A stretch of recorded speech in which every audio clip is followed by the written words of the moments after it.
يوم لا ظل إلا ظله.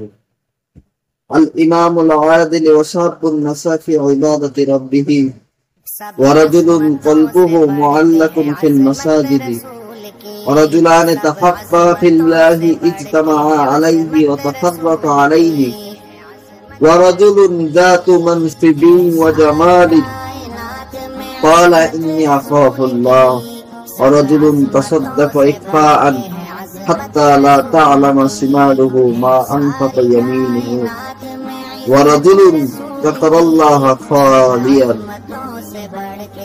আল্লাহ নবী সাল্লাল্লাহু আলাইহি ওয়াসাল্লাম বলছে সাবাতি যুল্লুহুমুল্লাহু ফি যুল্লিহি ইয়াওমা লা যুল্লা।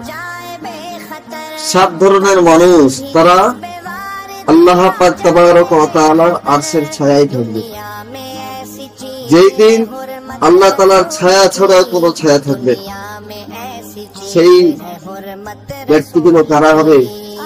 সর্বপ্রথম আল্লাহ নবী বলছেন আল ইমামুল আদিল, ন্যায়পরায়ণ বাদশাহ, যারা পৃথিবীর বুকে তার যে প্রজা তাদের সঙ্গে খারাপ ব্যবহার করেনি, ভালো ব্যবহার করেছে, এই সমস্ত ইমাম, এই সমস্ত বাদশাহ, এনারা হচ্ছে আল্লাহর আরশের ছায়া। তারপরে ওয়ারাজুলুন কলবুহু মুআল্লাকুন ফিল মাসাজিদি, এমন ব্যক্তি যে ব্যক্তির দিন সর্বসময় মসজিদের মধ্যে লটকানো থাকতো।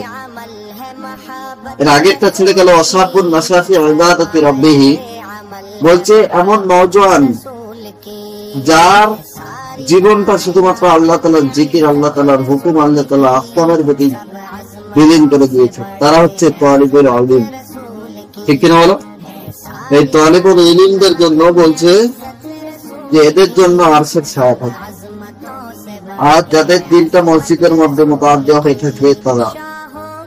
এরপরে বলছে ওয়ারাজুলান তাহাব্বা ফিল্লাহি ইজতামাআ আলাইহি, ওই সমস্ত দুইজন ব্যক্তি যারা নিজেদের মধ্যে আপসে মহব্বত করে শুধুমাত্র আল্লাহ তাআলার জন্য।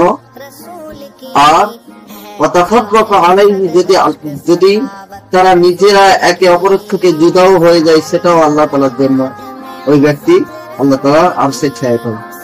আর কে থাকবে? ওয়ারাজুলুন যাতু মানসিবিন ওয়া জামালিন, এমন একজন ব্যক্তি যাকে হুসন জামাল আওরাত, অর্থাৎ পৃথিবীর বুকে যত সব থেকে সুন্দর মহিলা এসে তাকে গুনাহের জন্য দাওয়াত দেয়, আর সে বলে ক্বালা ইন্নী আখাফুল্লাহ, আমি আল্লাহ তাআলাকে ভয় করি, ওই ব্যক্তিটা আল্লাহ তাআলা আরশের ছায়া পাবে। আর কোন ব্যক্তি? বলছে ওয়ারাজুলুন তাসাদ্দাকা ইখফাআন হাত্তা লা তা'লামা শিমালুহু মা আনফাকা ইয়ামিনুহু, যে সে দিনের রাস্তায় খরচ করবে, ডান হাত দিয়ে খরচ করবে, বাম হাত জানতে পারবে না, বাম হাত দিয়ে খরচ করবে, ডান হাত জানতে পারবে না যে আমার বাম হাতটা কি খরচ করেছে। আর ওই ব্যক্তি বলছে ওয়ারাজুলুন যাকারাল্লাহ খালিয়ান হাফাজাত আইনাহু, যে ওই ব্যক্তি, যে ব্যক্তি আল্লাহ তাআলা জিকির করে একাকৃত ভাবে, যে কাউকে জানতে দেয় না যে আমি আল্লাহ তাআলা ইবাদত করছি, মানুষকে দেখে ইবাদত করছি, এই সমস্ত জিনিসগুলো জানতে দেয় না ওই ব্যক্তি। আর তার চোখ সর্বসময় আল্লাহ তাআলার জিকিরের জন্য ভেজা থাকবে।